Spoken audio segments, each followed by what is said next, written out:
அனைவருக்கும்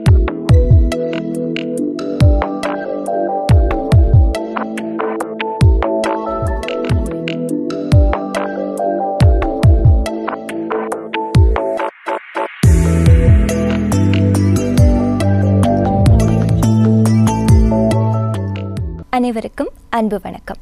ஆரோக்கியம் நிகழ்ச்சியோடு இணைந்திருக்கின்றோம். நம் அனைவருக்கும் அனைத்து விடயங்கள் குறித்த பூரண அறிவும் தெளிவும் இருப்பதில்லை. சில விடயங்களில் நமக்கு இருக்கின்ற அறியாமை, தெளிவின்மை நமக்கு சில பாதிப்புகளையும் சில சமயங்களில் இழப்புகளையும் கூட ஏற்படுத்த வல்லதாக இருக்கின்றது.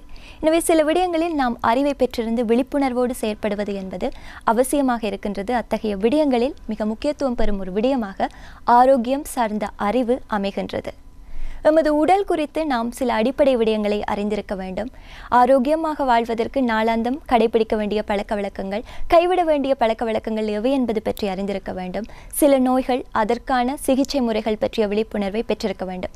இவை அனைத்தையும் சேர்த்து ஆரோக்கியமான வாழ்விற்கு என்னெல்லாம் அவசியமோ இதை குறித்து ஒவ்வொரு வாரமும் ஆரோக்கியம் உங்களுக்கு தந்து கொண்டிருக்கின்றது. அதிலும் நமக்கு இருக்கின்ற ஆரோக்கியம் சார்ந்த சந்தேகங்களுக்கு அந்த துறையிலே நிபுணத்துவம் பெற்ற வைத்தியர்கள் வந்து தெளிவினை தருவது மேலும் பயனுள்ளதாக அமையும். அந்த வகையிலே இந்த வாரம் கூட நாங்கள் ஒரு பயனுள்ள தலைப்போடு தான் இணைந்திருக்கின்றோம். அதன் கீழ் தான் கலந்துரையாடக்கூட இருக்கின்றோம். பார்த்தோமானால் அக்டோபர் மாதம் என்பது ஒரு மிக முக்கிய மாதமாக இருக்கின்றது. மார்பக புற்றுநோய்க்கான விழிப்புணர்வை ஏற்படுத்துவதில் ஒவ்வொரு ஆண்டும் அக்டோபர் மாதம் 19ஆம் திகதி மார்பக புற்றுநோய் விழிப்புணர்வு தினமாக பிரகடனப்படுத்தப்பட்டு இருக்கின்றது. உலகளாவிய ரீதியிலே அனைவரும் மார்பக புற்றுநோய் என்றால் என்ன, இதற்கான நிவாரணங்கள், இதற்காக சிகிச்சை முறைகள் இருக்கின்றனவா, இந்த சிகிச்சை முறைகள் மூலம் எத்தகைய பலன்கள் கிடைக்கின்றது என்பது பற்றியெல்லாம் விழிப்புணர்வை பெற்றுக்கொள்வதற்காகத்தான் இந்த தினம் பிரகடனப்படுத்தப்பட்டிருக்கின்றது. அதிலும் நம் இலங்கையிலே இதற்கான பாதிப்பு சற்று அதிகளவிலே இருப்பதனால் இதற்கான நிவாரணத்தை பெற்றுக்கொள்வதற்காக கூட இந்த தினம் மிக முக்கிய ஒரு தினமாக பிரகடனப்படுத்தப்பட்டிருக்கின்றது. அந்த வகையில் இன்றைய ஆரோக்கிய நிகழ்ச்சியிலும் கூட நாங்கள் மார்பக புற்றுநோய் பற்றிய விழிப்புணர்வை ஏற்படுத்தும் விதமாக கலந்துரையாட இருக்கின்றோம். எமக்கான தெளிவினை வழங்குவதற்காக இன்றைய நிகழ்ச்சிக்கு விருந்தினராக இணைந்திருக்கின்றார் கொழும்பு தேசிய வைத்தியசாலையின் பொது சத்திர சிகிச்சை நிபுணர் புவனேந்திரநாதன் ஆதவன் அவர்கள். வணக்கம் டாக்டர். வணக்கம். எங்களுடைய வாழ்க்கையிலே பார்த்தோமானால் சில நோய்கள் நமக்கு தாக்கத்தை ஏற்படுத்தினாலும் கூட சில சிகிச்சை முறைகள் என்பது அதிலிருந்து மீளுவதற்கு நமக்கு நிச்சயம் கை கொடுக்கும்.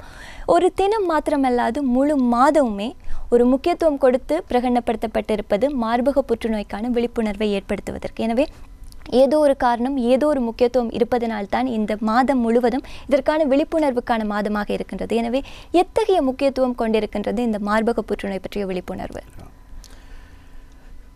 மார்பக புற்றுநோய் அந்த அளவுக்கு எங்களுடைய சுகாதாரத்துறையில் உலகளாவிய ரீதியில் இதை இலங்கையில் மட்டுமில்லை, உலகளாவிய ரீதியில் இந்த அக்டோபர் மாதத்தை மார்பக புற்றுநோய் விழிப்புணர்வு மாதமாக பிரகடனப்படுத்தப்பட்டிருக்குன்னா இப்போ எங்களுக்கு தெரிய வேணும் எவ்வளவுக்கு இந்த மார்பக புற்றுநோய் உலகத்தையே ஒரு ஒரு தன்னை நோக்கி திருப்பி இருக்கின்றது. அப்படினால நாங்களும் அதில் கட்டாயமாக அதை பற்றி இந்த மாதத்தில் சிந்திக்கிறது நல்லதாக இருக்கும்.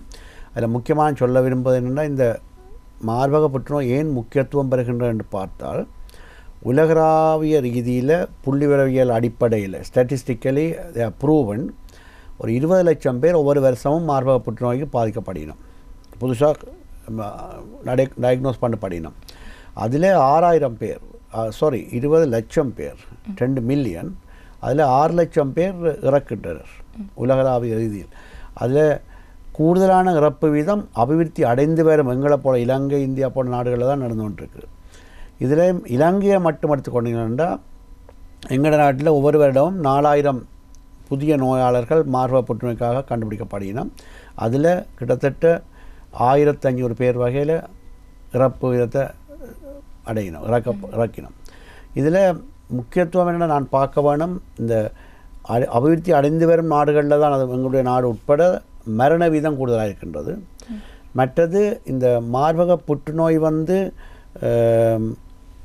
ஏர்லி ஸ்டேஜில் கண்டுபிடிக்கப்பட்டால் இந்த மரண வீதத்தை நாங்கள் 100 வீதம் தடுக்கலாம். அது ஒரு மிக முக்கியமான விஷயம் உண்டு. அப்போ இந்த அடிப்படையில் தான் நாங்கள் மார்பக புற்றுநோய் என்ற 20 லட்சம் என்ற ஒரு சின்ன நம்பர் இல்லை. எங்கள் நாட்டிலையும் அது 4000 பேர் ஒவ்வொரு வருஷம் பண்ணாங்க, அதுவும் ஒரு சின்ன நம்பர் இல்லை. அது எங்களோட பாப்புலேஷன் மிகவும் ஒரு சிக்னிஃபிகண்ட் நம்பர். அப்போ மற்றது இந்த நாட்களில் நாங்கள் இந்த கொரோனா ஒரு பேண்டமிக்கில் எல்லோரும் அதிலேருந்து விடுபடுகின்ற நிலைமையில் வந்து கொண்டிருக்கும் போது உலகளாவியில் அந்த ஒரு 2 இயர்ஸாக நாங்கள் அந்த இருக்கும்போது நாங்கள் இப்படியான சில மார்பக புற்றுநோய், நீரிழிவால் வரக்கூடிய பிரச்சனைகள், இதயத்தில் வரக்கூடிய ஹார்ட் அட்டாக்கோ அல்லது அப்படியான பிரச்சனைகள் நாங்கள் சிலவில் மறந்து போகிறதோ அல்ல உதாசீனம் செய்கிறதுக்கும் வாய்ப்புகள் உண்டு.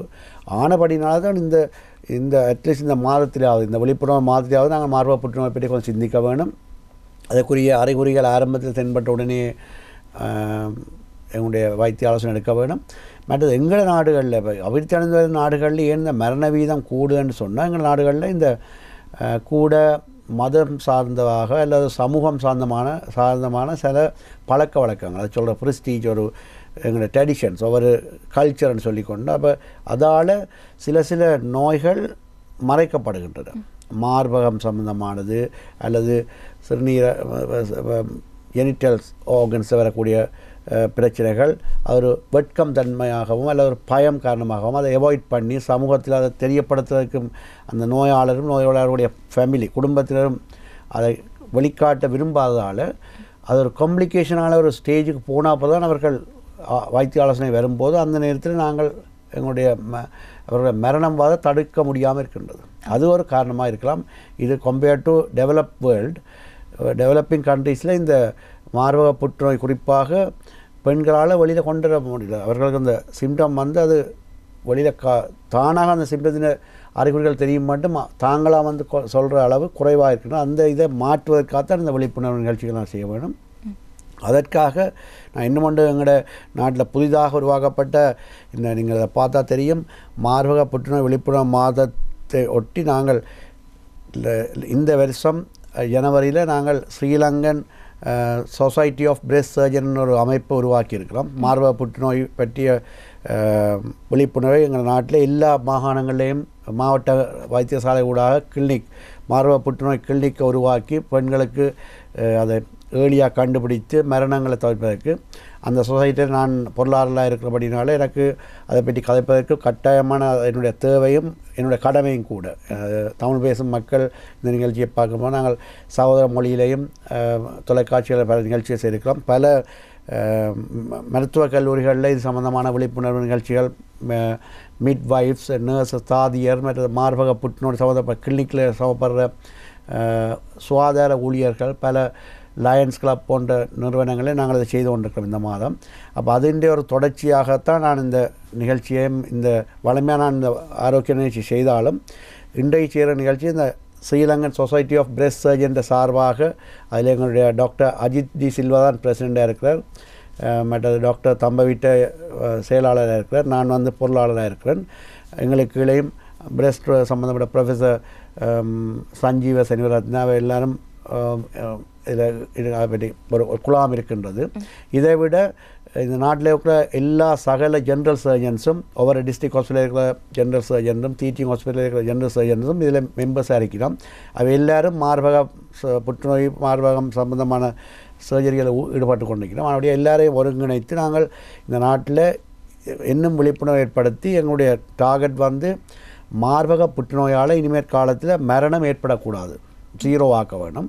மற்றது மார்பக புற்றுநோயால் பெண்கள் மார்புகளை இழக்கிறத கூட நாங்கள் தடுத்து அவர்களுக்கு அந்த ரீகன்ஸ்ட்ரக்ஷன் சர்ஜிக்கல் மெத்தடில் ஏர்லியாக டிடெக்ட் பண்ணி கேன்சரையும் பூர்ணமாக குணப்படுத்துறதோடு அவர்களை எங்களுடைய சமூகத்தில் மற்ற பெண்களைப் போலவே தங்களுடைய வாழ்க்கை தரத்தை பேணுவதற்கு அந்த ஏதுவாக அவர்களுடைய வாழ்க்கை தரத்தை உயர்த்த சிகிச்சை முறைகளை அறிமுகப்படுத்துவது எங்களுடைய நோக்கமாக இருக்கும். அது கட்டாயமாக உங்களுடைய மக்களுடைய சப்போர்ட் இருக்க வேணும்.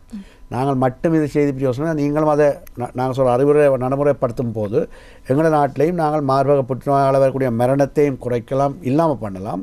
அதோட மார்பக புற்றுநோயால் வரக்கூடிய பிரச்சனைகள், அதில் குறிப்பாக பெண்களுக்கு மார்பில் ஏதாவது ஒரு பிரச்சனை வந்தால் சைக்காலஜிக்கல் எஃபெக்ட், டிப்ரெஷன், பல பிரச்சனைகள், ஈவன் சூசைட் செய்யக்கூடிய எண்ணங்கள் கூட தோன்றலாம்.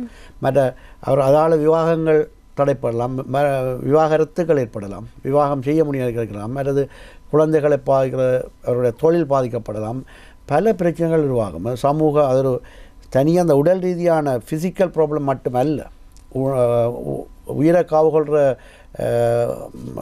நோய் மட்டுமல்ல, இது வந்து உள்ளத்தையும் பாதித்து சைக்காலஜிக்கல் எஃபெக்டும் அதோடு சேர்ந்த ஃபேமிலியையும் ஒரு சோஷியல் அந்த அந்த அது சொல்கிறது ஃபிசிக்கல், மென்டல் அண்ட் சோஷியல் எல்லா ஆஸ்பெக்டையும் பாதிக்கக்கூடிய உடல் சமூக நிலைகளை பாதிக்கக்கூடிய ஒரு டிசீஸ் தான் இந்த மார்பக புற்றுநோய். ஆனப்படினால தான் அதை பற்றி நாங்கள் நிறைய கதைக்கணும்ன்றது நாங்கள் எடுத்துக்கொள்கிறோம். அப்போ அதில் நான் எங்களுடைய Sri Lankan society of breast surgeon சார்பாக இந்த நிகழ்ச்சியை தொடர்ந்து செய்வதில் எனக்கும் சந்தோஷம், எனக்கு அதுக்குரிய கடமையும் இருக்கிறது, செய்ய வேண்டிய கடமை இருக்குது. அதுக்கு அப்போ நாங்கள் தொடர்ந்து இந்த நிகழ்ச்சியை அதை பற்றி இதுகளை பார்க்கலாம். அப்போ உங்களுக்கு விளங்குது மார்பக புற்றுநோயின் இம்பார்ட்டன்ஸ் எவ்வளோன்றது இப்போ விளங்குது. அதுதான் நாங்கள் இந்த மாதம் அக்டோபர் மாதம் மார்பக புற்றுநோய் விழிப்புணர்வு மாதமாக பிரகடனப்படுத்தப்பட்டிருக்கு. அது நாங்கள் சரியான முறையில் அதை எங்களோட மக்களுக்கும் சுகாதார துறையில் நாங்கள் இதை செய்து காட்ட வேண்டும் என்பதுதான் எங்களுடைய விருப்பம். டாக்டர் சொன்னதை போன்று நமக்கு ஒரு நோய் குறித்து இருக்கின்ற விழிப்புணர்வு என்பது சரியான நேரத்தில் அதற்கான சிகிச்சையை பெற்றுக்கொள்வதன் மூலம் பூரண நிவாரணத்தை பெறுவதற்கு வழிவகுக்கும். எனவே இலங்கையை பொறுத்தவரை நீங்கள் சொன்ன மாதிரி 100 பெண்களை எடுத்துக்கொண்டோமானால் அதில் 4 தொடக்கம் 5 பெண்கள் இந்த மார்பக புற்றுநோயினால் பாதிக்கப்பட்டிருப்பதாக அறியப்படுகின்றது. இதனால் தான் நீங்கள் ஒரு குழாம் ஒன்றை அமைத்து Sri Lanka society of breast surgeons என்கின்ற அந்த குழாத்தின் மூலம் பல்வேறு முன்னாயத்தங்களை ஏற்படுத்தி கொண்டிருக்கின்றீர்கள் இந்த சமூகத்தில். அதாவது எங்களுடைய இலங்கையில் இந்த மார்பக புற்றுநோயினுடைய பாதிப்பை வெகு அளவில் குறைப்பதற்காக. எனவே இந்த மார்பக புற்றுநோய் ஏற்படுவதற்கான காரணிகள் என்ன என்பது பற்றிய தெளிவு எங்களிடத்தில் இருக்குமாயின் நிச்சயம் இதற்கான சிகிச்சைகளை எடுப்பதற்கு நாங்கள் தயாராக இருப்போம். இதற்கு ஏற்படுகின்ற பாதிப்புகளும் அநேக அளவிலே குறையக்கூடிய வாய்ப்புகள் இருக்கின்றன. தொடர்ச்சியாக ஆரோக்கியம் நிகழ்ச்சியோடு இணைந்திருக்கின்றோம். இன்றைய நாளில் நாங்கள் மார்பக புற்றுநோய் பற்றிய விழிப்புணர்வை ஏற்படுத்தும் முகமாக அதை குறித்து கருத்து கொண்டிருக்கின்றோம். இன்று எங்களோடு அதை குறித்த தெளிவினை ஏற்படுத்துவதற்கு இணைந்திருக்கின்றார் கொழும்பு தேசிய வைத்தியசாலையின் பொது சத்திர சிகிச்சை நிபுணர் புவனேந்திரநாதன் ஆதவன் அவர்கள். டாக்டர், நாங்கள் ஆரம்பத்திலே கதைத்ததை போன்று இந்த மார்பக புற்றுநோய் என்றால் என்ன என்பது பற்றிய தெளிவினை நீங்கள் எங்களுக்கு கொடுத்திருந்தீர்கள். இனி நாங்கள் கதைக்கப் போவது மார்பக புற்றுநோய் ஏற்படுவதற்கான காரணிகள் எவை என்பது பற்றி தான். மார்பக புற்றுநோயுடைய காரணிகள் என்று பார்க்கும்போது முதலாவதாக பெண்கள், ஆண்களை விட பெண்களுக்கு அந்த வாய்ப்பு மிக மிக அதிகமாக இருக்கின்றது. அப்போ ஆண்களுக்கும் மார்பக புற்றுநோய் ஏற்படலாம். அப்போ அதுதான் நான் முக்கியமான விஷயம். ஆனால் பெண்களில் கூடுதலாக ஏற்படும் என்றால் அந்த மார்பக புற்றுநோய் என்பது ஒரு நேரடியாக பெண்களுக்குரிய அந்த ஹோமோன்ஸோடு சம்மந்தப்பட்டிருக்கணும். ஈஸ்ட்ரஜன், ப்ரொஜெஸ்டரோன் வேறுபாடுகள் இந்த தாக்கத்துக்கு நேரடியாக சம்மந்தப்படுறதாலையும் பெண்களில் இந்த மார்பகங்கள் சைக்கிளிக்கல் சேஞ்ச், அந்த ப்ரெக்னென்சி, அது அந்த பியூபர்ட்டி, ஆஃப்டர் மெனப்போஸ் பல மாற்றங்களுக்கு உட்படுறதாலையும் பெண்களில் ஆண்களிலும் பார்க்க மார்பக புற்றுநோய் ஏற்படக்கூடிய சந்தர்ப்பம் மிக அதிகமாக இருக்கிறது. மற்றது வயது முக்கியமான விஷயம். பெண்கள் எடுத்துக்கொண்டால் 50 வயதுக்கு உட்பட்ட பெண்களும் பார்க்க 50 வயதுக்கு மேற்பட்ட பெண்களில் இது ஏற்படுற வீதம் கூடுதலாக காணப்படுறது உலகளாவிய ரீதியாக ப்ரூவ் பண்ணப்பட்டிருக்கு. அதில் இந்த இந்த இந்த கிராஃபை பார்த்திங்கன்னா தெரியும். இதில் இந்த முதலாவது பகுதியில் இருக்கிறது 50 வயதுக்கு உட்பட்ட பெண்களுடைய இன்சிடென்ட்ஸ். இந்தியாவில் 50 வயதுக்கு மேற்பட்டவருடைய இன்சிடென்ட் இருக்குது. அது ஒரு ஸ்டீப்பாக மேல் நோக்கி போகும். 50 வயதுக்கு மேலே போகும்போது அதில் இன்சிடென்ட் வீதம் கூடிக்கொண்டு போகுது. மற்றது நாங்கள் மார்பக புற்றுநோய் ஒரு ஆளுக்கு, ஒரு பெண்ணுக்கு ஒரு மார்பில் ஏற்பட்டிருந்தால் மற்ற மார்பில் ஏற்படக்கூடிய சந்தர்ப்பம் கூடுதலாக இருக்கின்றது. அப்போ இதெல்லாம் அந்த ஏது காரணிகள் ஒவ்வொன்றா பார்த்து கொண்டு போன வேண்டாம். மற்றது ஃபேமிலி ஹிஸ்ட்ரி. ஒரு ஃபேமிலியில் ஒரு அம்மா ஒரு பெண்ணுக்கு இருந்தால் அவருடைய மகளுக்கோ அவருடைய தங்கச்சி, அவருடைய அக்கா, அவருடைய சகோதரங்களுக்கு வரக்கூடிய சந்தர்ப்பம் கூடுதலாக இருக்கின்றது. அந்த ஃபேமிலி ஹிஸ்ட்ரி ஒரு பெண் மார்பு கட்டியோடு வரும்போது நாங்கள் கேட்போம், உங்களுடைய அம்மாக்கள், அவங்களோட சித்தியா அவைகளுக்கு இருந்ததா, மாமி அவன் அந்த பெடிகிரியை கேட்போம். அப்படி இருந்தாலும் வைக்கிற சந்தர்ப்பம் கூட. அப்போ ஒவ்வொரு காரணியத்தை நாங்கள் பார்த்துன்னு போவோம். ஆனால் இந்த சில காரணிகள் வந்து எங்களோட கட்டுப்பாட்டில் இல்லை. ஒருவர் பெண்ணாக பிறக்கிறத தவிர்க்க முடியாது. பெண்ணாக ஆணாக பிறக்கத்தான் வேணும். வயது போடுறதை நாங்கள் நிப்பாட்ட முடியாது. மற்றது அவருடைய ஃபேமிலியில் ஏற்பட்டிருக்கிறத நாங்கள் தடுத்துக்கவும் முடியாது. மற்ற ஒருவருக்கு ஒரு பக்கம் பிரெஸ்ட் கேன்சர் வந்திருக்கிறத நாங்கள் தடுக்க இயலாது. அதான் மார்பக புற்றுநோய் வாரதை தடுக்கிறன்றதுக்கு ஒரு சில காரணங்கள்லாம் எங்களோட கையில் இருக்குது. அந்த காரணங்கள்னு பார்த்திங்கன்னு சொன்னால் உடற்பருமன், ஒபிசிட்டி கூடிக்கொண்டு போகிறார்கள். பெண்களில் இல்லை ஆண்களில் ஒபீஸாக போகிறவர்களுக்கு மார்பக புற்றுநோய் ஏற்படக்கூடிய சந்தர்ப்பம் கூட. அப்போ நாங்கள் எங்கட ஒரு காரணிகளால் உடல் பருமனை குறைக்க முடியுமா? இந்த உணவாக இருக்கலாம், உடற்பயிற்சியாக இருக்கலாம். அதால் எங்களை மார்பக புற்றுநோய் ஏற்படுற சந்தர்ப்பத்தை குறைக்கலாம். ஈவன் ஒரு பெண்ணின் அம்மாவுக்கு ஒரு அம்மா இல்லை ஃபேமிலியில் கேன்சர் இருக்குண்டா அப்போ அவன் அந்த தன்னுடைய உடல் பருமனை குறைக்கிற விதைகளை பார்த்துக்கொண்டு அந்த ஒரு வகையில் மார்பக புற்றுநோய் கொஞ்சம் குறைக்கலாம் இன்சிடெண்ட்டு. மற்றது பொய்த்தல் மது அருந்துதலும் பெண்களில் மார்பக புற்றுநோயை கூட்டும். இதுவும் நாங்கள் எங்களோட தவிர்க்கக்கூடிய விஷயம். மற்ற உடற்பயிற்சி அது உடற்பயிற்சியும் ஒபிசிட்டியும் உடல் பருமனும் ஒன்று பின்னிப்படும். உடற்பயிற்சி செய்கிறதுக்கும் உடற்பருமன் குறைவாக இருக்கும். அப்போ அது உடற்பயிற்சி செய்தாலையும் அந்த ஹோமோன்ஸின் இன்ஃப்ளூயன்ஸும் கொஞ்சம் குறையிறதால அவர்களுக்கும் மார்பக புற்றுநோய் வர்ற சான்ஸ் குறையுது. அது உடற்பயிற்சி நல்ல உண்மை. அப்படியான சிலை இருக்குது. மற்றது பெண்களில் இந்த எவ்வளோத்துக்கு எவ்வளோ நாங்கள் அந்த ஹோமோன்ஸ் சைக்கிளை குறைக்கிறோமோ, என்னென்னா பெண்கள் பூப்படைகிற ஏஜ் ஏர்லியாக இருந்து அது மெனப்போஸ் ஆகிறது, அந்த அந்த மாதவிட சக்கரம் நின்று போகிற காலம் பிற்போடுமா இருந்தால் அவர்களுக்கு ரிஸ்க் கூடவே இருக்கும். அந்த நம்பர் ஆஃப் அந்த பீரியட்ஸ் மந்த்லி மென்சுரல் சைக்கிள் கூடும்போது அது டிரெக்டாக கூட்ட போகுது. ஒரு ஆளுக்கு ஒரு பெண்ணுக்கு ஏர்லியாக அந்த ஏஜ்டேமெண்ட் நடந்து நீண்ட காலம் அவர்களுக்கு மென்சுரல் சைக்கிள் இருக்குமா இருந்தால் அவர்களுக்கு மார்பக புற்றுநோய் ஏற்படுற சார்ந்தப்பம் கூடும். மற்றது அப்போ குழந்தைகள் கிடைக்கும்போது ஒரு பெண்ணுக்கு ஒரு மோர் தேன் 3 சில்ட்ரன் இருக்குமா இருந்தால் ஒவ்வொரு குழந்தை கிடைக்கும்போது உங்களுக்கு தெரியும் கிட்டத்தட்ட 9-10 மாதங்கள் 40 கிழமைகள் அவர்கள் அந்த மாதவிடை சக்கரம் இல்லாமல் போகும். அவர்கள் அந்த ப்ரெக்னென்சி டைமில் அவர்களுக்கு பீரியட்ஸ் இல்லாமல் போகுது. அப்போ அதால் அவர்களுக்கு குறைந்தது. அப்போ பெண்களில் குழந்தைகள் கூட இருப்பது நல்லம். இப்போ மரி பண்ணியோ இல்லை மரி பண்ணாமல் இருப்பவர்களும் மரி பண்ணி குழந்தைகள் இல்லாமல் இருப்பவர்களுக்கும் மார்பக புற்றுநோய் வரக்கூடிய சந்தர்ப்பம் கூட இருக்குது. அப்போ அது ஒரு முக்கியமான காரணம். மற்றது தாய்ப்பால் ஊட்டுற பெண்களுக்கு சந்தர்ப்பம் குறைவு. தாய்ப்பால் ஊட்ட சந்தர்ப்பம் கொண்ட குழந்தை கிடைக்காமட்டால் முடியாது தான். ஆனால் குழந்தை கிடைத்தவர்களுள்ள சில பேர் குறைந்தது 6 மாதமாவது நாங்கள் குழந்தைகளுக்கு பால் ஊட்ட அது குழந்தைகளுக்கும் நல்லம், அம்மாவுக்கும் நல்லம். சில பேர் 1 இயர் கூட குடிக்கிறோம். அந்த குழந்தைகள் அந்த தாய்ப்பாலில் தான் நியூட்ரிஷன் இருக்குது, இம்யூன் சிஸ்டம் டெவலப்மெண்ட்டுக்குரிய சில கெமிக்கல்ஸ் அந்த இம்யூனிட்டியும் கிடைக்குது அந்த குறிப்பிட்ட காலத்துக்கு தங்களை பாதுகாக்கிறதுக்கு. அப்போ அதே இதில் அம்மாவுக்கும் பிரெஸ்ட் கேன்சர் வர சந்தர்ப்பம் குறையுது. அவ்வளோ கூட நாட்கள் தாய்ப்பால் ஊற்றுற தாய்மாருக்கு மார்பக புற்றுநோய் வாரது குறைவாக இருக்குது. இதெல்லாம் டெஸ்ட் பண்ணி ப்ரூவ் பண்ணப்பட்ட உண்மைகள். ஆனபடினால் இதெல்லாம் நாங்களாக செய்யக்கூடிய விஷயம். அப்போ தயவு செய்து ஒரு ப்ரெக்னென்டான அம்மா குழந்தை கிடைத்தால் நீங்கள் வேலை செய்கிற காரணத்துக்காகவோ வேறு எந்த ஒரு காரணத்துக்காகவும் உங்களுடைய தாய்ப்பால் ஊட்டுற காலத்தில் மாற்றத்தை ஏற்படுத்த. உங்களோட தாய்ப்பால் இல்லாமல் ஏதோ ஒரு காரணத்தால் கொடுக்க முடியாது, அது வேறு பிரச்சனை, அது தவிர்க்க முடியாது. ஆனால் நீங்களாகவே அதை நிப்பாட்டி உங்களை நான் ஒர்க்குக்கு போகணும் ஏர்லியாக அப்படியான ஒரு நிலைமையில் தாய்ப்பால் ஊட்டுற அந்த காலத்தை குறைச்சிங்கன்னா உங்களுக்கு you are getting a risk, you are under risk. அப்போ அதுகளை விலகிக்கொள்ள வேணும்.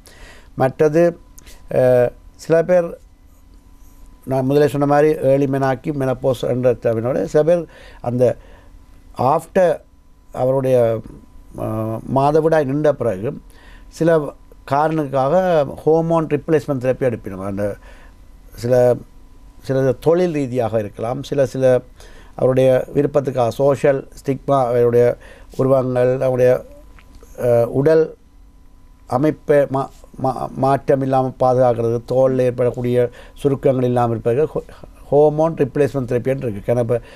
இப்போ பியூட்டி இதுகளெல்லாம் இருக்குது, காஸ்மெட்டிக் ட்ரீட்மெண்ட் இருக்குது.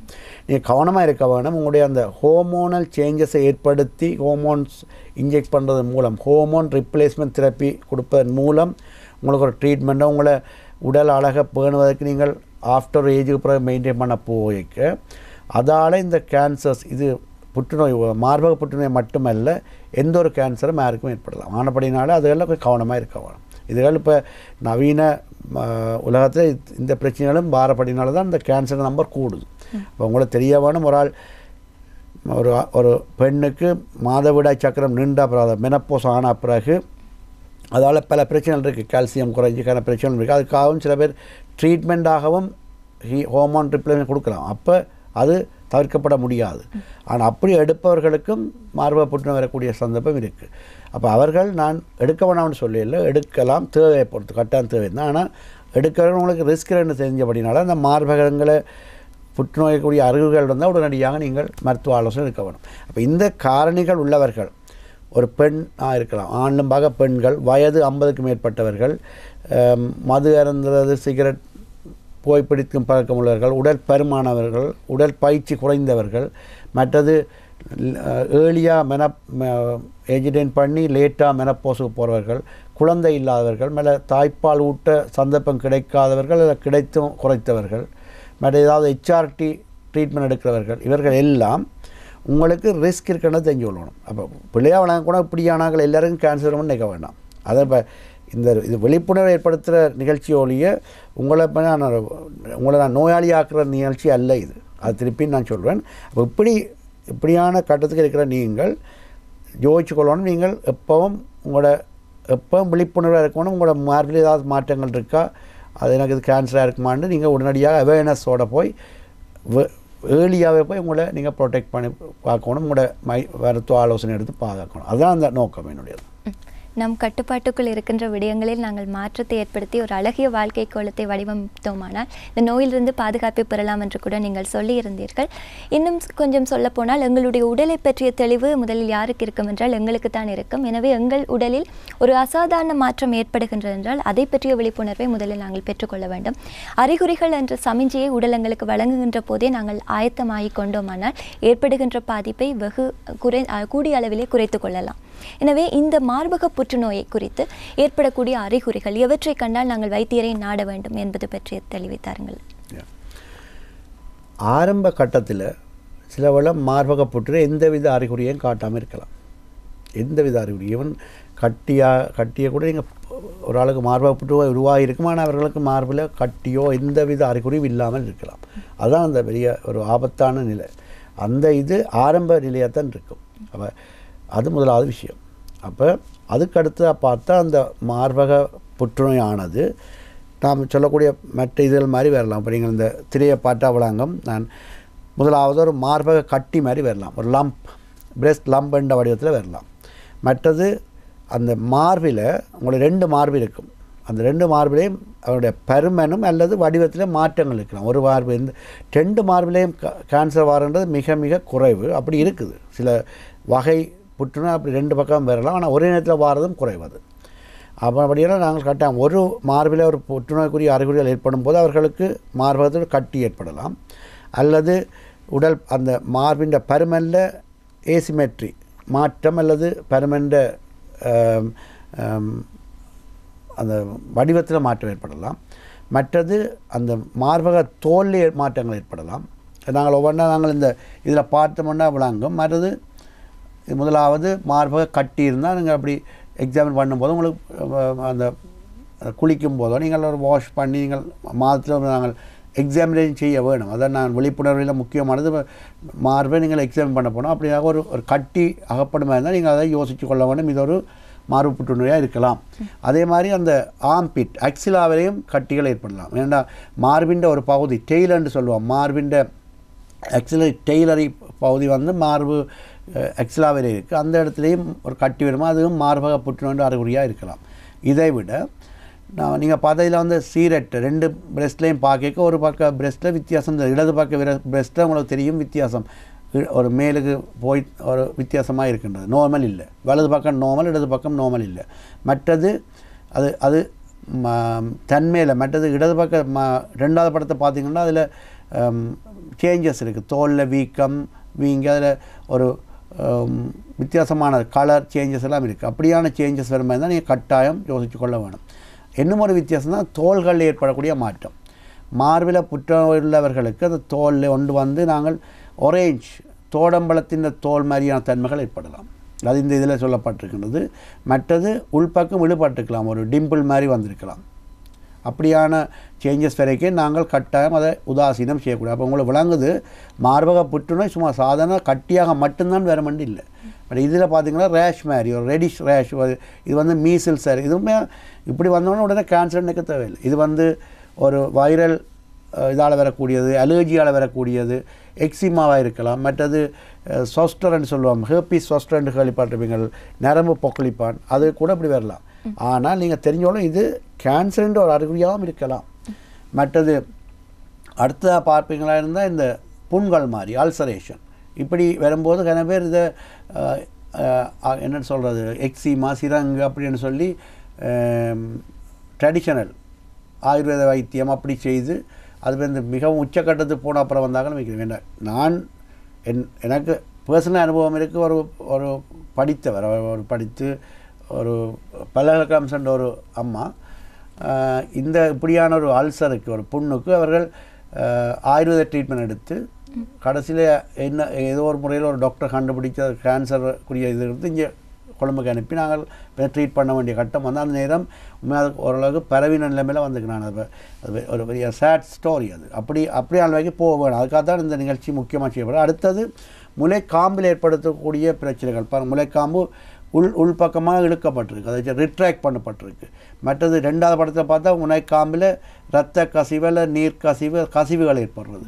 இதெல்லாம் நான் திருப்பி சொல்கிறேன், கேன்சரின் அறிகுறியாகவும் இருக்கலாம்.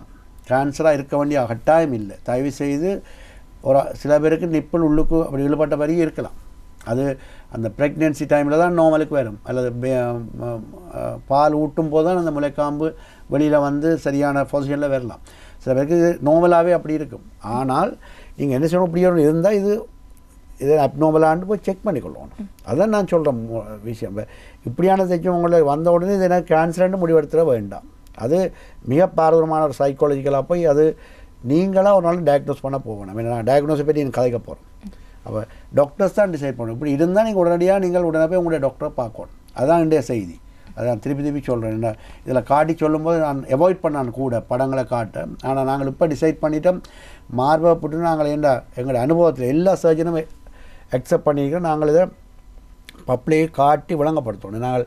நாங்கள் சொல்லி விளங்குற மாதிரி தெரியல. சில விஷயங்கள் நாங்கள் சொல்லி காட்டி தன்னத்தான் நாங்கள் அவர்களுக்கு அந்த உண்மையான விழிப்புணர்வு ஏற்படுது. நடுவில் அது இந்த சில படங்கள் நாங்கள் அவாய்ட் பண்ணுறாங்க. ஒரு குழந்தைகளை பார்க்கக்கூடாது, பயப்படுவினம், அதை பார்த்த சில அருவருப்பாக இருக்கும், சில அவாய்ட் பண்ணினோம் போட்டு. ஆனால் இந்த விஷயத்தில் நாங்கள் காட்ட வேண்டிய கட்டம் இருக்குன்னா இப்படியா இருந்தால் நீங்கள் கட்டாயம் உதாசீனம் செய்யக்கூடாதுன்றதை நீங்கள் விளக்கிக்கொள்ளுவோம். அதுக்காக தான் நான் இன்றைக்கி இதை டெமான்ஸ்ட்ரேட் பண்ண வேண்டி இருக்குது. மற்றது இது ரேஷ் எல்லாம் ஓன் அகெயின் நிப்பிளில் வரக்கூடிய சேஞ்ச் தான் அதை காட்டப்பட்டிருக்கு. அப்போ ஆனப்படினால நாங்கள் உங்களை அறிகுறிகள்னு பார்க்க நாங்கள் இதுகளுக்கு நாங்கள் போய் கொண்டிருக்கிறோம். அப்போ மார்பக ஒரு கட்டி மாதிரி ஆரம்ப கட்டத்தில் ஒரு சிம்டம் இல்லாமல் இருக்கலாம்.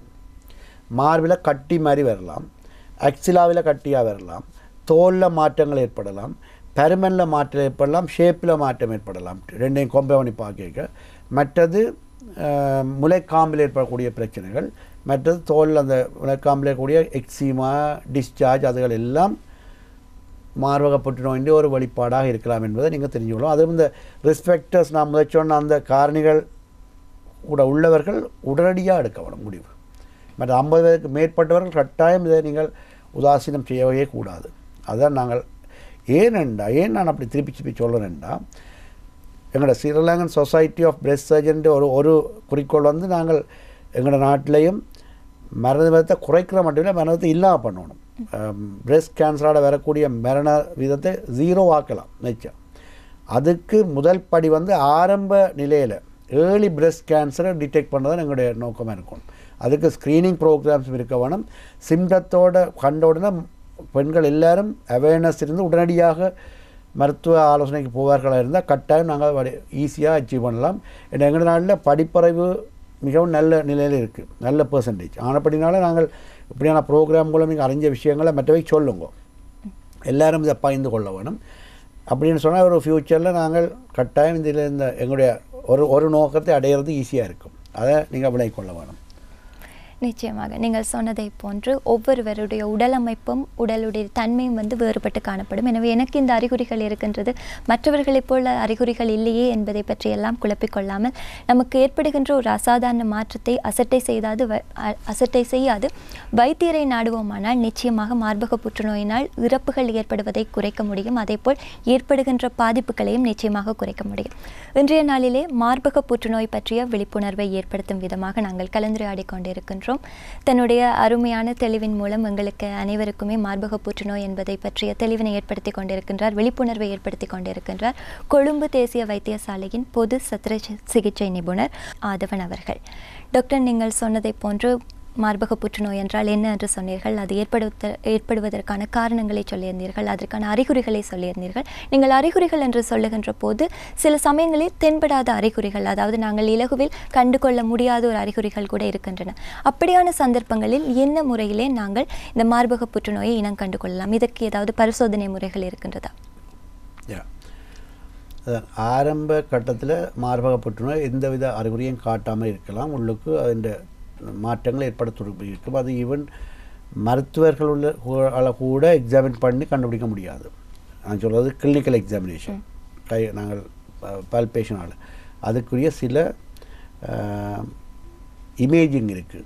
அதாவது இமேஜிங்னா எக்ஸ்ரே முறையில் மேமோகிராம் ஒன்று இருக்குது, அல்ட்ராசவுண்ட் ஸ்கேன் இருக்குது. அதை செய்து தான் நான் கண்டுபிடிக்க வேணும்.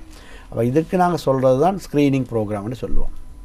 மற்றது சிம்பிளாக எல்லோரும் செய்ய வேண்டிய, பெண்கள் எல்லோரும் ஒரு 40 வயதுக்கு பிறகு 45 வயதுக்கு பிறகு நீங்கள் செய்ய வேண்டிய முக்கியமான விஷயம், அது குறிப்பாக உங்களுக்கு ரிஸ்க் ஃபேக்டர்ஸ் இருக்குமா இருந்தால் சுயமாக மார்பகங்களை பரிசோதிக்கிற முறை ஒன்று இருக்குது. அது நீங்கள் இப்போ கூகுளோ யூடியூப்போ சோஷியல் மீடியா இதெல்லாம் பார்க்குறீங்க. அதில் செல்ஃப் எக்ஸாமினேஷன் ஆஃப் பிரெஸ்ட்ன்னு போட்டால் வீடியோஸ் வரும். அதை பார்த்து நீங்கள் என்னோட மற்றது இது ஒவ்வொரு மாதமும் ஒரு குறிப்பிட்ட தினத்தை நீங்கள் வச்சுக்கொள்ளணும். நான் எந்த பேஷண்ட்ஸுக்கு இந்த லெக்சர்ஸில் இப்போ ஒரு குறிப்பாக எங்களுடைய ஏதாவது படிப்பித்தல் செய்யும் போது மிட் வைஃப்ஸாக இருக்கட்டும், ஒரு நர்சஸின் இது அல்லது ஒரு பப்ளிக் அவேர்னஸ் ப்ரோக்ராமாக இருக்கட்டும், நான் சொல்கிறது ஈவன் இந்த தொலைக்காட்சி நிலையம் அதைத்தான் சொல்கிறேன். உங்களுடைய டேட் ஆஃப் பர்த் இருக்கும், நீங்கள் பிறந்த தினம் இருக்கும், 5ஆம் தேதியோ 6ஆம் தேதியோ 10ஆம் தேதி. ஒவ்வொரு மாதமும் அந்த உங்களோட டேட் ஆஃப் பர்த் தினத்தில் நீங்கள் உங்களோட மார்பகங்களை எக்ஸாமின் பண்ணுற ஒரு டேயாக வச்சுக்கொண்டீங்கன்னா அது நீங்கள் குளிக்கும்போது உங்களோட வாஷ்ரூமில் செய்து கொள்ளலாம். ஒரு மிரருக்கு முன்னால் செய்ய வேணும். அதுக்குரிய முறைகளை நான் அந்த நீங்கள் இதில் பார்த்து என்ன டைம் பார்த்தா அப்படியே நான் அதை சுருக்கமாக சொல்லிட்டு போகிறேன். மற்றது பெட்லேயும் நீங்கள் படுத்துறது நீங்களாவது ப்ரெஸ் பண்ணிங்க அந்த ஏதாவது கிளாக் வாய்ஸில் இல்லை ஆன்டி கிளாக் வாய்ஸில் அந்த மார்பகங்களை நெஞ்சு சுவரோட ப்ரெஸ் பண்ணி நீங்கள் செக் பண்ணி கொள்ள வேணும். அது நீங்கள் தெளிவாக எந்த ஒரு காணொலி இதில் வீடியோலையும் பார்க்கலாம். அது அனிமேஷன் இதில் இருக்குது. அது முதலாவது இப்போ சுயமாக உங்களுடைய மார்பகங்கள் நீங்கள் பரிசோதிக்கிறது. மற்றது இப்போ ரிஸ்க் உள்ளவர்கள் பிரச்சனை அவர்களுடைய ஃபேமிலி ஹிஸ்ட்ரியாக இருக்குமா இருந்தால் ஒரு ஒவ்வொரு இயரும் நீங்கள் ரூட்டீன் செக்கப் போகும்போது ஒரு மார்பகங்களை மருத்துவ ரீதியாக செக் பண்ணி கொள்ளலாம். மற்றது தான் நாங்கள் ஒரு எவிடென்ட்டோடு வர்றது ஸ்க்ரீனிங் மேமோகிராஃபி. அது வெளிநாடுகளில் 45 வயதுக்கு மேற்பட்டவர்கள் கம்பல்சரி. கிட்டத்தட்ட எங்களுக்கு இப்போ நீங்கள் 1 மாதம் 2 மாதத்துக்கு பில்லை 3 மாத எலக்ட்ரிசிட்டி பில்லை கட்டாமல் இருந்தால் எப்படி உங்களுக்கு எலக்ட்ரிசிட்டி போர்டில் இருந்து ரெட் நோட்டீஸ் வருமோ அல்லது உங்களுக்கு மின்சாரத்தை கட் பண்ணினமோ அப்படி அது மாதிரி ஒரு குறிப்பிட்ட நாட்களுக்கு உங்களுக்கு ஜிபி அனுப்பினோம். சில நாடுகளில் மேலத்திய நாடுகளில் உங்களை 45 ஆகிட்டு நீங்கள் ஸ்க்ரீனிங்க்கு வாங்கோ, ஸ்கேன் வேறு மேமோகிராம் செய்ய வாங்கோண்டு வேறு உங்களுக்கு நீங்கள் போகாமல் உதாசீனம் செய்து கொண்டு வந்தால் ஒரு 3-4 தடவைகள் பார்த்து 47-50 வயதுக்கு பிறகு உங்களுக்கு அது கிட்டத்தட்ட உங்களை ஃபோர்ஸ் பண்ணி ஃபைன் கட்டி ஒரு ரெட் நோட்டீஸ் வர மாதிரி உங்களை ஃபோர்ஸ் பண்ணி செய்யணும். அவ்வளோத்துக்கு இம்பார்ட்டன்ஸ் இருக்காங்க.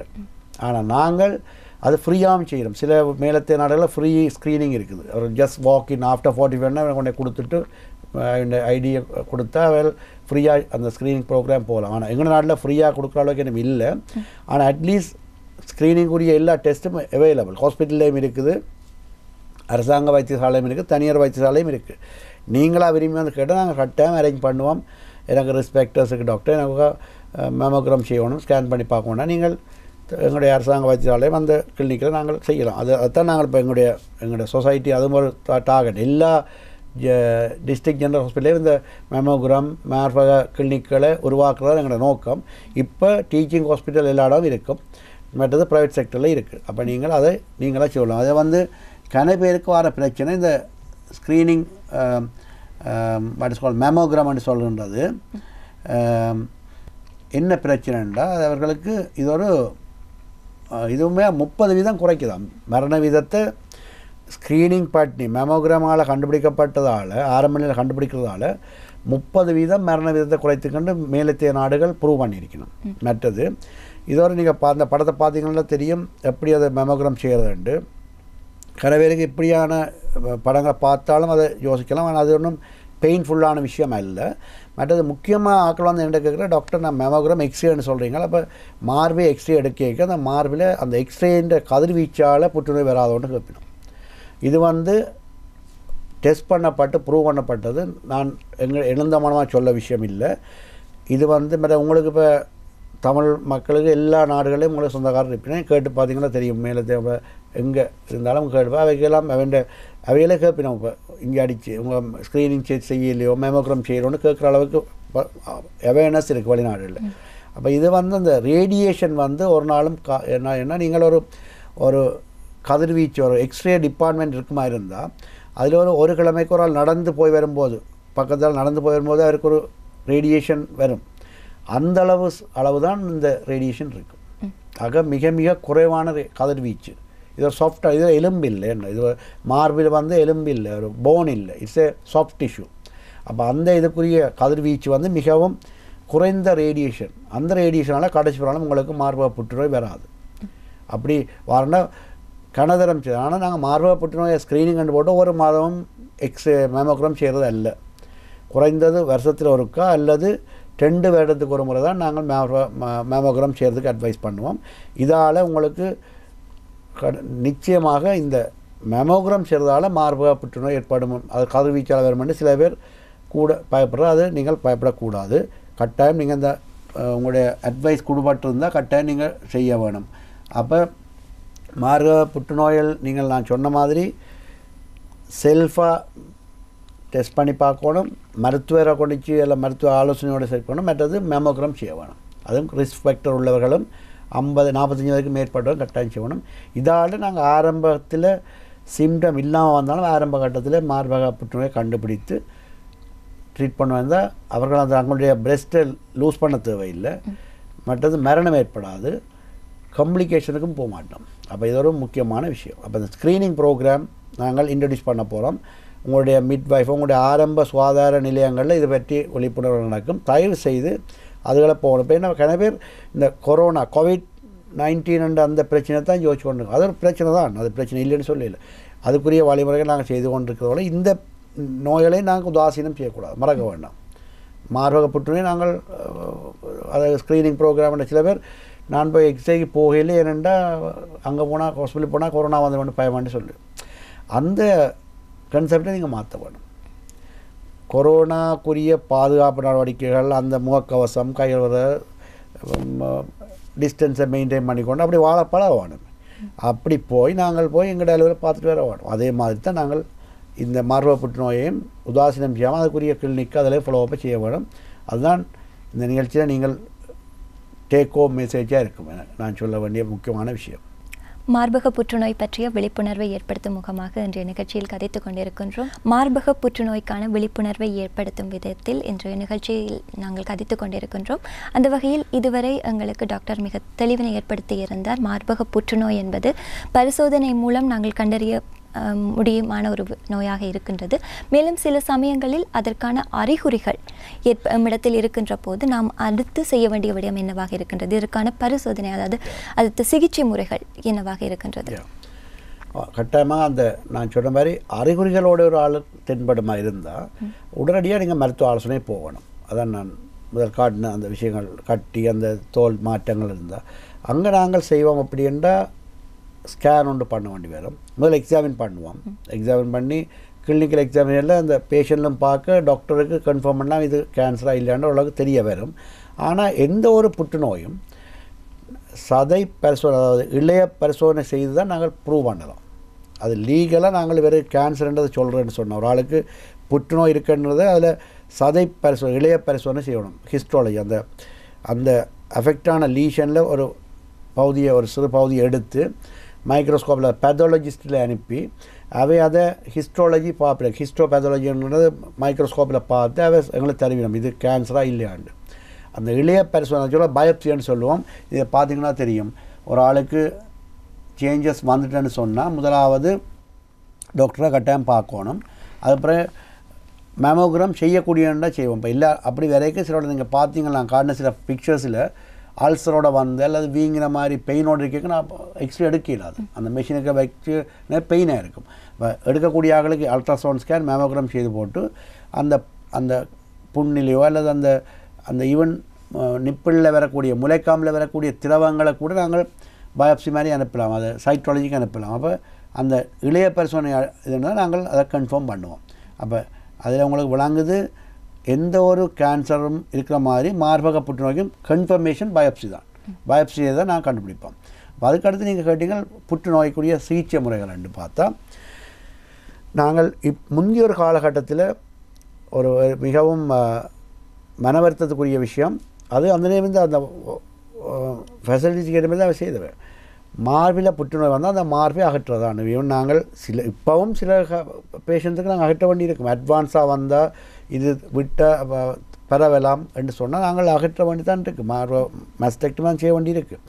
ஆனால் இப்போ ஆரம்ப கட்டத்தில் இப்போ இந்த விழிப்புணர்வால் ஆரம்ப கட்டத்தில் கண்டுபிடிக்கிறதாலையும் சில நவீன சத்து சிகிச்சை முறைகள் பூத்தப்பட்டதாலையும் முழுமையாக பிரெஸ்ட்டை அகற்ற வேண்டிய தன்மை இல்லாமல் போய் பெரும்பாலானவர்களுக்கு ரீகன்ஸ்ட்ரக்ஷன் செய்யலாம், அல்லது மார்பின் ஒரு பகுதியை மட்டும் பிரெஸ்ட் கன்சர்வேஷன் மூலமாக பிரெஸ்ட் கன்சர்வேஷன் சர்ஜரி செய்து அவர்கள் அந்த மார்பை இழந்தோம் என்கின்ற அந்த மனநிலை இல்லாமல் பண்ணுறோம். ஏனென்றால் மார்பை எடுக்கிறது புற்றுநோயை 100% மாற்றலாம், ஆனால் சைக்காலஜிக்கலாகவும் அவருடைய ஈவன் ஹாஸ்மெசிஸ் ப்ளஸ் செக்ஷுவல் வாழ்க்கையில் அவர்களுக்கு அந்த மார்பு ரெண்டும் தேவை இருக்கிறபடினால அது பல தாக்கங்களை உருவாக்கி அவருடைய மன ரீதியாக உடல் தாக்கத்தை அது பேர்ந்து வேறு உடல் ரீதியான வருத்தங்களை கொண்டு வந்து அவருடைய வினைத்திறன் வாழ்க்கை முறையில் பாரதூரமான பிரச்சனை உருவாக்குறன்ற கண்டுபிடித்ததால் இப்போ நாங்கள் மார்பக புற்றுநோய்க்கு மார்புகளை ப்ரிசர்வ் பண்ணக்கூடிய மாதிரியான முறைகளில் சிகிச்சைகளையும் ப்ரிசர்வ் பண்ண முடியாததுக்கு ஈவன் நாங்கள் இப்போ மார்பக ஏற்கனவே அகற்றியவர்கள் மார்பு ரீகன்ஸ்ட்ரக்ஷன் என்ற ஒரு முறையை செய்யலாம். அந்த ரீகன்ஸ்ட்ரக்டிவ் சர்ஜரி முறைகள் எல்லாம் பூத்தப்பட்டிருக்கு. அது வினை கொள்ள வேணும். அதை பற்றி நான் டீட்டெயிலாக இதில் சொல்ல வேண்டியதில்லை, நீங்கள் தெரிஞ்சு கொள்ள வேணும். சிகிச்சைன்னா இப்போ நிற்க வேணாம். ஒரு நல்ல விஷயம் சொல்லக்கூடிய இருக்கு எனக்கு இன்றைக்கு மார்பில் உங்களுக்கு ஒரு கட்டி வந்து தச்சு வந்து புற்றுநோயண்டா 100க்கு 10% தான் சான்ஸ் இருக்குது. 90% அது நல்ல நான் காட்டின சிம்டம் எல்லாம் 100க்கு 90% கேன்சர் அல்லாத காரணத்தாலேயும் வரலாம். 5 ரகம் 10% கேன்சரால் மார்பக புற்றுநோயாக இருக்கலாம். அப்படி இருந்தாலும் ஒரு 10 வருஷத்துக்கு முதலோ 20 வருஷத்துக்கு முதல் நாங்கள் மார்பை இழக்கின்ற ஒரு சர்ஜரியை மார்பை அகற்றுன்ற சர்ஜரி செய்யும் போது தான் இருந்துச்சு. இப்போ அது அல்ல, மார்புகள் பாதுகாக்கப்படக்கூடிய மாதிரியான சத்த சிகிச்சை முறைகளும் ரேடியோதெரப்பி மற்றது கீமோதெரப்பி மருந்து மூலமாக ஏற்றுகின்ற முறைகளும் கண்டுபிடிக்கப்பட்டது. அது நீங்கள் இதில் பார்த்தா தெரியும். நாங்கள் சிகிச்சை முறைகளை ஒரு சுருக்கமாக நான் ஒரு அட்டவணையில் போட்டிருந்தால் இப்படி தான் பார்க்கலாம். ட்ரீட்மெண்ட் லோக்கல் டிசீஸ் அந்த கேன்சர் பிரெஸ்ட்டில் மட்டுமே இருக்குன்னா சர்ஜரியோட ரேடியோதெரப்பி மற்றது அக்சிலாவில் இருக்கக்கூடிய ஆம்பில் இருக்கக்கூடிய நாங்கள் லிம் நோட்ஸையும் அகற்ற வேணும். மற்றது அந்த அந்த கேன்சர் வந்து உடலில் எங்கேயும் பரவக்கூடிய சந்தர்ப்பம் இருக்குமா இருந்து நாங்கள் ஹிஸ்டாலஜி சொன்னால் நாங்கள் கூடிய கீமோதெரப்பி ஹோமோனல் தெரப்பியை கொடுத்து கொண்டு இருப்போம். இதுகள் தான் நாங்கள் இப்போ லேட்டஸ்ட்டாக நாங்கள் மருத்துவ துறையில் சத்து சிகிச்சை துறையில் இருந்திருக்கோம். அப்படியே நீங்கள் இந்த ரீகன்ஸ்ட்ரக்ஷன் பார்க்கும்போது சில பிக்சர்ஸை பார்த்தா அவங்களுக்கு விளக்கமாக இருக்குமென்னு நினைக்கிறேன். இதில் ஒரு இந்த இதில் இருக்கிற இந்த அம்மாவுடைய இடது பக்க மார்பு அகற்றப்பட்டிருக்கு. அது ஒரு காலகட்டத்தில் செய்யப்பட்டது இது தேவையோடு. ஆனால் வலது பக்கம் ஆனால் அவருடைய அப்பியரன்ஸ் மிகவும் எங்களுக்கும் கஷ்டமாக தான் இருக்கும். ஆனால் இதை நாங்கள் இப்போ நவீன சிகிச்சை முறையில் நீங்கள் பார்த்தா ரெண்டில் வித்தியாசம் தெரியல. வலது பக்கம் மார்பு ஆப்ரேட் பண்ணி கட்டி அகற்றப்பட்டு ரீகன்ஸ்ட்ரக்ஷன் செய்தாச்சு. இந்த இடத்துல இருக்கிற ஒரு மசில்ஸை நாங்கள் மொபிலைஸ் பண்ணி இங்கே இது உள்ளுக்கு வைத்து அந்த முளைக்காம்பு அப்படியே விட்டு உங்களுக்கு அப்பியரன்ஸை பார்த்தா இடதும் வலதும் ஒரு வித்தியாசம். ஆனால் வலது மார்பு வந்து பாதிக்கப்பட்டு ஆப்ரேஷன் செய்யப்பட்ட ஒரு மார்பு. ஆனால் பார்க்கும்போது உங்களுக்கு தெரியவில்லை, மார்பு இழக்கவும் இல்லை. அವಾಗ அந்த ஒரு முறையில் அந்த ரிப்ளேஸ்மெண்ட் ரீகன்ஸ்ட்ரக்ஷன் செய்யப்பட்டிருக்கு. இது ஒரு நல்ல ஒரு விஷயம். அப்போ இன்னும் ஒரு படத்துலேயும் அதே இதைத்தான் நாங்கள் பார்க்கலாம். இதுலேயும் வலது மார்பு வந்து ஆப்ரேட் பண்ணப்பட்டிருக்கு. ஆனால் இடது மார்பிலையும் பார்க்க பெரிய வித்தியாசம் இல்லை. ஒரு துப்புரவு இல்லாமல் போகிறதும் பார்க்க இது பெட்டர். நாங்கள் அதை கட்டியே அகற்றி ரீகன்ஸ்ட்ரக்ஷன் செய்யப்பட்டிருக்கு. அப்போ அந்த பெண்ணுக்கு அந்த மன ரீதியான தாக்கம் இல்லாமல் இருக்கும். இது கட்டாயமாக நாங்கள் விளங்கிக் கொள்ள வேணும். கன பெண்கள் இந்த ஒரு பிரச்சனையால் தான் வார இல்லை. எங்களோட நான் நேர கேட்பேன், ஏன் நீங்கள் விளாட்னா எனக்கு பயம் டாக்டர், எனக்கு வந்தால் நீங்கள் மார்பு அகற்ற வேண்டி வரும், எனக்கு அதிலும் பார்க்க எனக்கு சில பேர் அப்படி சொல்லியிருக்கிறேன். நான் இதில் என்ன நான் யதார்த்தமாக கதைக்க வேண்டியிருக்கும், உண்மைகளை சொல்ல வேண்டியிருக்கு. நான் வந்து மார்புகளை எடுக்க சொன்னால் எனக்கு தாங்க இல்லாது, நான் அதிலும் பார்க்க இறந்துடலாம் போல் இருக்கும், அதில் அதுக்கப்புறம் எனக்கு வாழ விருப்பம் இருக்காது, அப்படியா வேற இல்லைன்னு அம்மா சில பேர் சொல்லியிருக்கிறோம். அப்போ அது தயவு செய்து அது பிழையான கருத்து. நீங்கள் இப்போ உங்களுக்கு மார்பில் ஒரு சிம்டம் வந்தால் கட்டாயம் போய் செக் பண்ணுங்கள். ஈவன் கேன்சராக இருந்தாலும் உங்களுக்கு மார்பு எடுக்க விருப்பம் இல்லைன்னா அதை எடுக்காமல் நாங்கள் அதுக்குரிய பூரணமாக குணமடையக்கூடிய சத்திர சிகிச்சை முறைகள் மூலம் மார்பை பாதுகாத்து மார்பக புற்றுநோயையும் ட்ரீட் பண்ணக்கூடிய முறைகள் இருக்குது அதுக்குரிய. ஆனால் இந்த சிகிச்சை முறைகள் ஒரு குறிப்பிட்ட கிழமை மாதம் என்று சொல்ல முடியாது, ஒரு நீண்ட காலம் 6 மாதம் இல்லை 1 வருடமாக இருக்கலாம். அதுக்கு பிறகும் வாழ்நாள் முழுவதும் நீங்கள் அதை ஃபாலோ அப் இருக்கணும்னு மறக்க வேண்டாம். இது ஒரு முக்கியமான செய்தி. புற்றுநோய் உங்கள் மார்பு புற்றுநோய் மட்டுமல்ல, எந்த ஒரு புற்றுநோயும் சிகிச்சைக்கு பிறகு ஃபாலோ அப் என்கின்றது குறிப்பிட்ட காலம். உங்களுடைய ஒன்காலஜிஸ்ட் இல்லை சர்ஜன் சொல்கிற காலம் முழுவதும் வாழ்நாள் முழுவதுமாக இருக்கலாம், இல்லை ஒரு 5 வருடங்களுக்கு சரியாக ஃபாலோ அப் பண்ணணும். அப்போ தான் நாங்கள் அந்த புற்றுநோய் சரியாக பராமரிக்கலாம். நமது பிற்போக்கான சிந்தனையையும் பயத்தையும் நீக்கி நாங்கள் சிகிச்சையை பெறுவதற்கு முன் வருகின்ற போது நிச்சயம் இதற்கான ஒரு பூரண தீர்வினை பெற்றுக்கொள்ள முடியும். மீண்டும் மீண்டும் வலியுறுத்தப்படுகின்ற ஒரு விடயமாக இருப்பது நம்மிடம் இருக்கின்ற இந்த மார்பக புற்றுநோய் பற்றிய விழிப்புணர்வு என்பது நம்மை மாத்திரமல்ல, நாம் நேசிக்கின்ற பலருக்கும் வழிகாட்டி அவர்களுடைய வாழ்க்கையையும் பாதுகாப்பதற்கு எதுவாக இருக்கக்கூடிய ஒரு விடயமாக இருக்கின்றது. சில சமயங்களில் எங்களுக்கு இவ்வாறு ஒரு சந்தேகம் மேலும், அதாவது ஒரு மார்பக புற்றுநோயுடைய ஒரு நபர் சிகிச்சை பெற்றுக்கொண்டதன் மூலம் குணமடைந்து மீண்டும் அவருக்கு அந்த மார்பக புற்றுநோய் ஏற்படுவதற்கான சாத்தியங்கள் இருக்கின்றதா? நல்ல கேள்வி. ஒரு பெண்ணோ ஆணோ ஒரு மார்பில் புற்றுநோய் ஏற்பட்டு ட்ரீட்மெண்ட் பண்ணியிருந்து திருப்பி வருதுன்னு சொன்னால் 3 விஷயங்கள் இருக்கலாம். ஒன்று வந்து அந்த ஃபாலோ முதலாவதாக பார்த்தீங்கன்னா அந்த மார்பக புற்றுநோய் வந்து மிகவும் உக்கிரமான ஒரு புற்றுநோயாக இருந்திருக்கலாம். மார்பக புற்றுநோய் பல வகைகள் இருக்குது. ஹிஸ்டாலஜிக்கலாக டக்ட் காஸ்னோமா, லோபியூலா காஸ்னோமா, அதில் வந்து இன்ஃப்ளமேட்ரியன் வெரி அக்ரெசிவான இதுகள் இருக்குது. அப்போ அது ஒவ்வொன்றும் ஒரு டைப், அந்த எந்த டைப்புன்றதை வச்சு தான் நாங்கள் அது அப்படி இருந்தால் நாங்களும் சொல்லுவோம், கவனம் வாங்குவோம், திருப்பி வர சான்ஸ் கிட்ட சொல்லியும் விடுவோம். அப்படி ஃபாலோஅப்பில் இருக்கையும் வரலாம். மற்றது அந்த சத்திர சிகிச்சை செய்யும்போது ஏற்படக்கூடிய சில பிரச்சனைகள், சிலவள இன்ஃபெக்ஷன், சிலவள அந்த சத்திர சிகிச்சை பூர்ணமாக செய்ய முடியாமல் பேஷண்ட நிலைமை இருக்கலாம். ஆஸ்மா இருக்கலாம், ஹார்ட் ப்ராப்ளம் இருக்கலாம், அதுக்கு அனஸ்தீசியா கொடுக்க முடியாமல் சத்திர சிகிச்சையை நாங்களாகவே சிலோட அவாய்ட் பண்ணுவோம். சிலோட இந்த உங்களுக்கு சத்திர சிகிச்சைக்குரிய மயக்க மருந்தோ இன்னும் செய்ய முடியாட்டில் அவையில் அப்போ ஒரு லோக்கலாக ஒரு பகுதியை மட்டுமாகிறதால திருப்பி வரக்கூடிய சந்தர்ப்பம் இருக்கலாம். 3வது அந்த ஃபாலோஅப்பை சரியாக செய்யாமல் இருந்தால் வரலாம். மற்ற மார்பில் வரலாம். ஒரு மார்பில் ட்ரீட்மெண்ட் கொடுத்திருந்தாலும் இந்த மார்பில் வராது, மற்ற மார்பில் அது வரலாம். அப்போ அது ரிக்கரன்ஸ் மாதிரி அவை யோசிக்கணும், அது ஒரு வேறு டிசீஸாக இருக்கும்.